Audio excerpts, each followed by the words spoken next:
Batıq penis nədir və necə olur? Batıq penis uşaqlarda çox yayılmış xəstəliklərdən biridir. Batıq penisli uşaqların xarici cinsiyyət orqanı dəri səviyyəsindən aşağıda gizlənmiş şəkildə olur. Valideynlərin haqlı olaraq narahatçılığına səbəb olur ki, övladımın xarici cinsiyyət orqanı kiçikdir, knopka şəklindədir və batıq penisli uşaq varsa biz nə etməliyik? Batıq penisli uşaqlar yaş yarımına qədər gözlənilir. Biz öncə batıq penisli uşaqları müayinə edirik. Əgər barmaq müayinəsində dəri içi boşdursa, demək bu batıq penisdir və bu da ki, sünnət olunmuş uşaqlara aiddir. Sünnət olunmuş uşaqlarda isə knopka şəklində dərinin alt hissəsində gizlənmiş şəkildə görsənir. Əgər körpə yaşlardadırsa, yaş yarımına qədər gözlənilir. Yaş yarımından sonra baxılır. Əgər batıqlıq qalırsa, sünnət əməliyyat birlikdə olunur. Batıqlığı yaradan səbəb orqanın dib hissəsində olan bir bağın andan-gəlmə inkişaf etməməsi, zəif inkişaf etməsi və ya düzgün birləşməməsi nəticəsində olunur.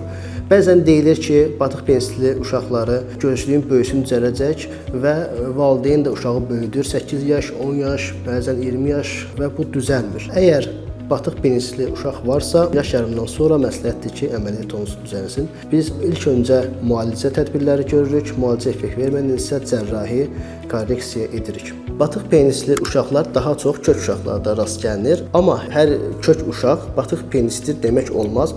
Çünki əgər orqanın bağı yaxşı inkişaf etmişdirsə, uşaq kök olsa belə batıqlıq olmur, yəni orqan çöldə qalır. Amma bəzən isə deyilir ki, valideynlər və yaxud da ki, ətrafdakı insanlar tərəfindən deyilir ki, uşaq köktür deyə bu problem var. Amma əslində bu uşaqlarda köktür deyə yox, bağının inkişaf etməməsinə görə belədir və bunlar uşaq cərrahi tərəfindən, uşaq uroloq tərəfindən yaxşıca müayinə olunduqdan sonra ehtiyac olarsa cərrahi korreksiya ilə düzəldilməlidir.